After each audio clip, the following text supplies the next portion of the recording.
Apa alasan itu? Memang kalau mendukung pasangan Adap ini memang keikhlasan dari hati.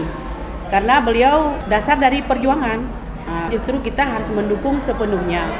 Yaitu ada berbeda latar belakang mungkin dengan kandidat-kandidat lain.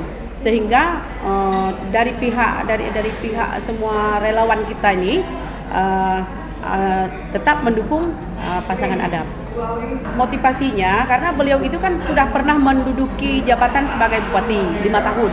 Jadi beliau ke depan hanya untuk menyambung yang belum terselesaikan. Itu alasan yang paling kuat.